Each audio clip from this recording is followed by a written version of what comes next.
Sabe o que é isso aqui? Isso aqui é o Supremo Tribunal Federal dizendo mais uma vez que o parlamento hoje pouco importa. É isso que está escrito aqui. O que parlamentares, senadores, deputados fazem para a Suprema Corte, ou pelo menos nessa decisão, eu faço esse entendimento. Não vale absolutamente nada.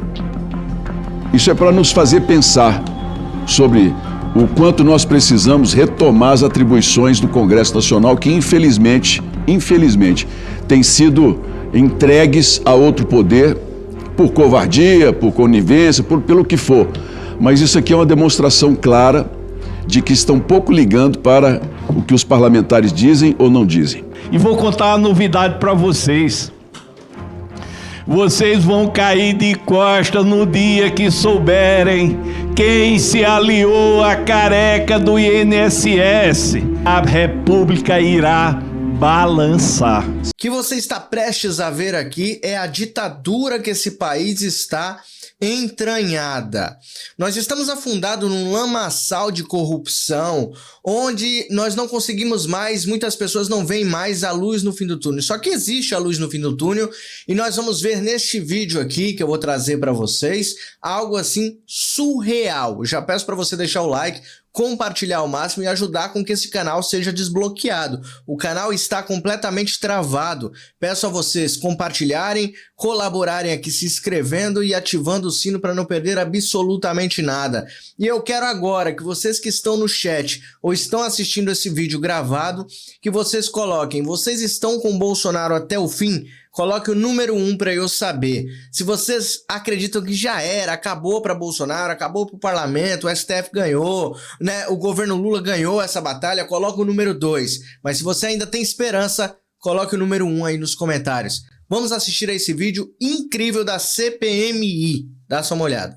Há uma parte aqui, líder Marinho e líder Pimenta, que eu gostaria de citar, que fizeram questão, senadora Damares, de colocar no habeas corpus. Vejam bem, destarte, não há dúvida sobre a condição de suspeito e de investigado do paciente, a qual não pode ser artificialmente modificada para a qualificação como testemunhas por simples decisão colegiada dos parlamentares, de acordo com o entendimento soberano da comissão. Senhor presidente, rapidamente, sobre a questão do Supremo Tribunal Federal. O senhor leu o trecho que mais chocou e, obviamente, toda decisão, no fundo, é chocante. Toda decisão de habeas corpus, porque em lugar de apenas restringir-se aquilo que de fato é direito, que é o direito de não incriminação, e isso se trata de direito de quem é investigado, nós estamos avançando para uma impossibilidade de fazer a investigação com aqueles que estão aqui. Essa é a minha leitura como parlamentar e faço esse comentário, esse registro aqui com os senhores, porque tirou exatamente das nossas decisões taquigráficas a mesma frase, só que complementada com a questão de artificialmente. Pensem nisso, sobre o quanto nós, nesses últimos anos, temos questionado essa concentração de poder no Supremo Tribunal Federal, que precisa ser independente, porque nós precisamos confiar na justiça, mas que nós precisamos dar respostas sobre freios e contrapesos. O parlamento precisa ter altivez e coragem. Esse Senado precisa ter coragem de se levantar, questionar e dar respostas dentro da Constituição, novos limites dessa convivência dos poderes que, a meu ver, está totalmente deturpada. Hoje nós temos um poder só. Um ministro, um juiz, determina uma decisão monocrática que derruba a decisão de 81 senadores, 503 deputados. Isso não pode continuar. Não há possibilidade. Em lugar nenhum do mundo, esse tipo de decisão pode acontecer quando você tem poderes que se equivalem, porque não tem um poder que corrige o outro. Nós precisamos retomar, a nossa coragem de poder. E eu quero dar essa contribuição com aqueles que entendem que nós temos que ter muita responsabilidade, nós temos que ter com o país muito compromisso, mas que toda concentração excessiva de poder na mão de quem quer que seja não faz bem à democracia. É de revoltar. É de revoltar a blindagem. Mas deixa eu dizer uma coisa ao povo brasileiro. O STF não é o principal blindador desta comissão. Esta comissão, por seus pares, blindou de vir aqui Gustavo Gaspar, blindou de vir aqui Paulo Bodens. É só olhar quem blindou. Recebeu 3 milhões de reais do Careca. Esta comissão blindou aqui a senhora Daniela Miranda Fonteles. 5 milhões de reais na conta. Olha, esta comissão blindou a vinda da senhora Roberta Luxigen. Aí, pergunta, foi todo mundo? Não. Como alertou o senador Marinho, houve vencidos e vencedores. Olha, a blindagem pela própria comissão é uma vergonha. Esse pessoal junto recebeu mais de 10 milhões de reais de dinheiro roubado do povo brasileiro. E vou contar uma novidade para vocês. Vocês vão cair de costas no dia que souberem quem se aliou à Careca do INSS. Quem teve mesada paga pelo Careca do INSS. Essas blindagens, elas impossibilitam de nós avançarmos ainda mais na investigação. Jornalismo investigativo que tiver coragem e independência, procurem quem blindou Paulo Bodens, 3 milhões de reais de propina na conta. Procurem quem blindou Daniela Fonteles, 5 milhões de reais de propina na conta. Procurem quem blindou Roberta Luxigen e procurem quem blindou Gustavo Gaspar. Se os senhores e as senhoras fizerem um mínimo esforço, vão ver que a República irá balançar. Outra vergonha para o Senado da República, que ninguém fala. Quais são os gabinetes coroados que exigiram um sigilo de 100 anos para onde Careca do INSS foi fazer negociata? É a única explicação. E aí, Supremo Tribunal Federal, vocês, os senhores que exigem tanta transparência nas emendas e estão certos, deveriam conceder transparência nas visitas do Senado Federal e nós sabermos quais as portas e os gabinetes que se abriram para negociata com Careca do INSS. Esse sigilo de 100 anos é outra vergonha da República. E toda vez vou repetir a mesma coisa. Supremo, mostre autoridade não apenas para dar habeas corpus para investigado, conceda a ordem para nós termos o sigilo quebrado das visitas do Careca do INSS. Supremo, estou desafiando. Existe um mandado de segurança aí para o colegiado. Abra essa caixa preta dessas visitas. Isso é coragem. Mas, senhores, não poderia também deixar de falar desses habeas corpus.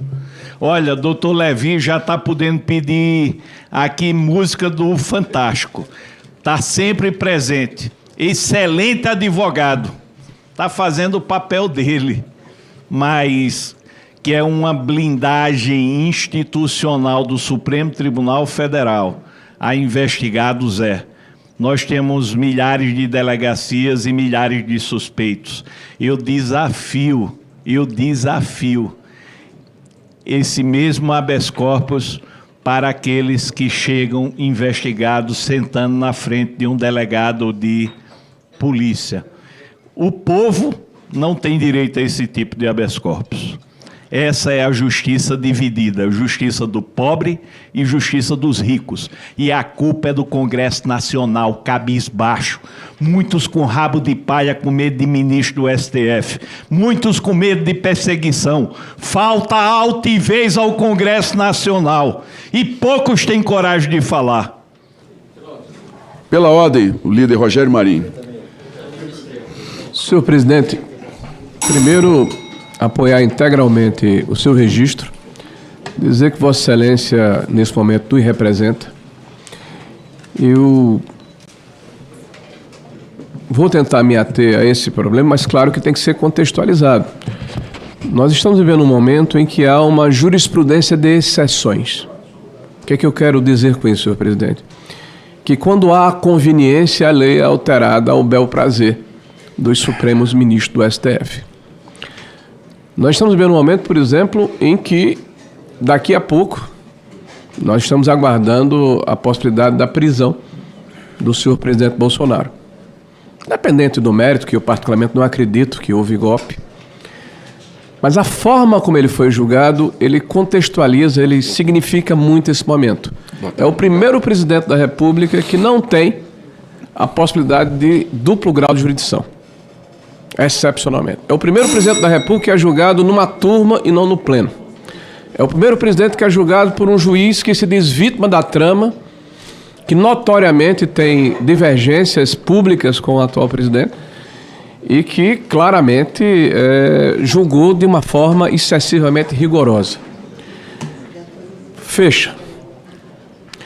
Nós temos hoje, presidente, um problema de disfuncionalidade de funcionamento dos poderes. Vossa Excelência falou covardia ou conveniência, ou conivência. Eu digo a Vossa Excelência, para não ser muito rude, que há uma conveniência. Grupos de poder aqui nesta casa estão imaginando que essa situação ela vai perdurar indefinidamente, quando dois poderes se unem para desequilibrar a democracia. O Senado da República votou a questão do voto monocrático. No dia em que houve a votação, o líder do governo recebeu uma repreensão que foi, inclusive, publicada nos jornais por um dos ministros que se sentiu agredido pelo fato do Senado da República cumprir o seu dever. E essa ação, senhor presidente, essa lei está paralisada na Câmara dos Deputados. Sim. E a lei diz simplesmente o seguinte, que na hora em que uma decisão do Congresso Nacional, que é formado por 513 deputados eleitos que representando o povo brasileiro, e 81 senadores que representam a federação, os estados, tomam uma decisão, essa lei não pode ser derrubada pela vontade de um único ministro. Precisa necessariamente ser submetida ao colegiado dos senhores ministros. Pois muito bem, essa lei está paralisada. Não vota, não avança na Câmara dos Deputados. E ela simplesmente equilibra a questão da relação entre os poderes. Aliás, a nossa democracia liberal ela foi fundada sobre a insígnia ou sobre os desígnios de Montesquieu e de Locke, que prevê justamente a separação dos poderes e o sistema de freios e contrapeso. A decisão do eminente ministro Gilmar, ela torna-se personalíssima, porque ela cita, entre aspas, uma posição que Vossa Excelência falou aqui publicamente, representando o colegiado, de que nós temos uma investigação autônoma, sim, que necessariamente não se confunde com a investigação que está sendo feita pela Polícia Federal, pelo Judiciário, dentro das prerrogativas desse Legislativo, numa CPMI mista, representada por senadores e deputados, ou seja, pelo Congresso Nacional. E nós estamos vendo mais uma interferência na forma como esse colegiado tem que se comportar. E isso cria jurisprudências. Ou seja, esse instituto está sendo desmoralizado. Esse instituto que eu falo, a CPMI. Eu espero, senhor presidente, que independente das condições ou posições políticas que evidentemente existem aqui, são campos opostos, é natural o embate político, essa é uma casa da política, né, que nós possamos nos unir na defesa da instituição. A instituição que representa mais do que todas as outras o voto popular. Porque o presidente da República é eleito, mas o povo está aqui representado pelos senhores deputados. Os estados estão aqui representados pelos senhores senadores, que é a casa revisora da Câmara dos Deputados. E na hora em que esse equilíbrio ele é atingido desta forma, de forma reiterada, por diferentes documentos que estão, na verdade, aumentando o seu grau de intervenção de forma gradativa. Eu espero que a posição do eminente ministro, que será por nós respeitada, porque nós defendemos a lei, nós defendemos a justiça, nós defendemos a ordem e vamos respeitar a posição exarada pelo eminente ministro. Agora, eu espero que isso não seja jurisprudência, que isso não crie um mecanismo de perpetuação de intervenção indevida de um poder sobre o outro poder. Então, minha solidariedade a Vossa Excelência e em nome de Vossa Excelência a todo o colegiado, tá? E espero que o que nós estamos falando aqui possa repercutir, que os senhores ministros possam nos ouvir e avaliar sobre a possibilidade de que é necessário um instrumento que a imprensa tanto fala, autocontenção. E se ela não acontecer, nós temos aqui a obrigação como parlamentares, se não nessa, na próxima legislatura, fazemos uma reforma do judiciário, conversada, trabalhada, organizada, discutida com a sociedade para restabelecer os limites de cada um dos poderes e a democracia brasileira. É claro que a alusão que eu faço é verdadeira quando me dirijo aos eleitores e quem nos assiste agora também ao vivo, que o que vemos aqui é a ponta do iceberg. Tudo o que estamos investigando em matéria de sigilos quebrados, em documentos que vêm a esta comissão, é o restante desse iceberg. E ali está o caminho do dinheiro, ali há muito material que quem nos assiste nesse momento pode não estar vendo. E não está mesmo porque grande parte desse material é sigiloso. Mas ali estamos encontrando muita coisa que vai levar à responsabilização e à punição. E aí, para encerrar, senhor presidente, eu gostaria de entrar nessa questão da responsabilização, principalmente daqueles que roubaram e que deveriam devolver o dinheiro e não o pagador de impostos.